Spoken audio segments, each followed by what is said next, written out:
My optimistic belief is that the future of our people is creativity and is art. So let's get into why that is. Hello, this is day 47, I think. We're closing in on 50, halfway, nearly. Welcome in. Hello. Today I wanted to talk about the topic of creativity.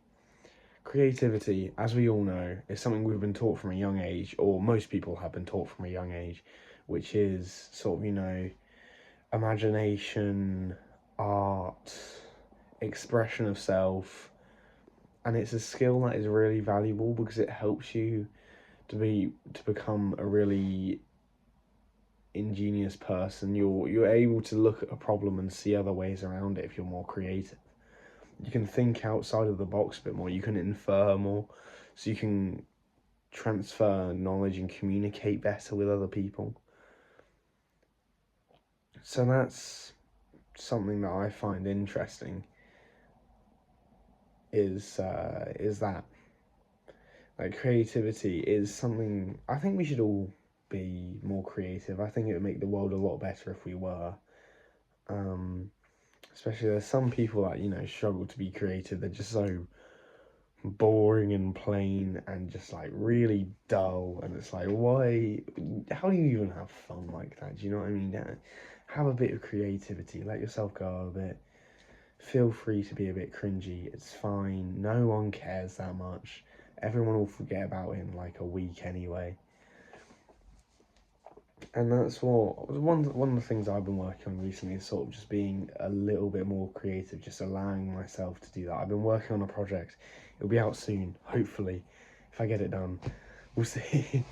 maybe even today. Who knows?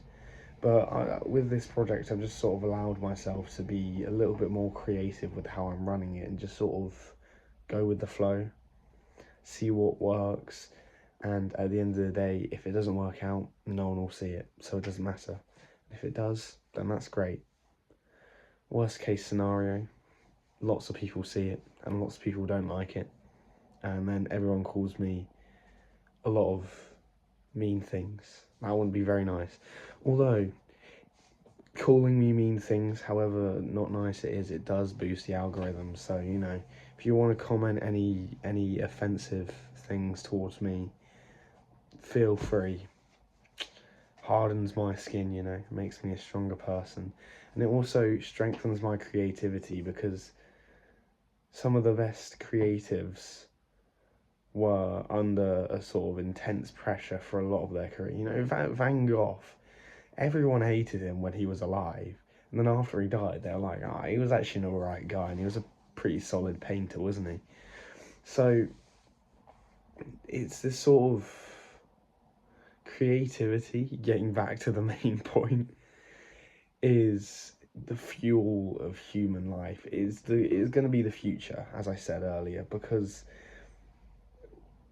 as I've said previously, with the advent of AI, if it comes in, the best case scenario for AI is that comes in and it takes over jobs, so people are allowed to focus on things they want to focus on, like creative industries will get a massive boost because if you don't have to work a job in like finance or stuff like that, you could instead become you could become an artist. You could become, you could spend your time singing, dancing, painting, drawing, acting, talking to people, communicating, making things, making artwork, making sculptures.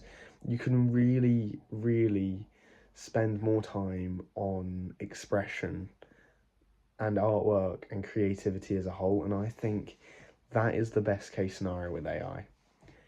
It's likely. It is also likely that other things will happen, and it is also likely that one of the other best case scenarios is that we expand into space travel using this technology, and then we can expand what we know about the universe, which is another good idea. But I think the creativity we stand to gain from living in a society without the constraints of having to go to work is something I am really looking forward to, even though I don't think it'll ever happen in my lifetime, and it probably won't happen in yours either. Anyway, Bye.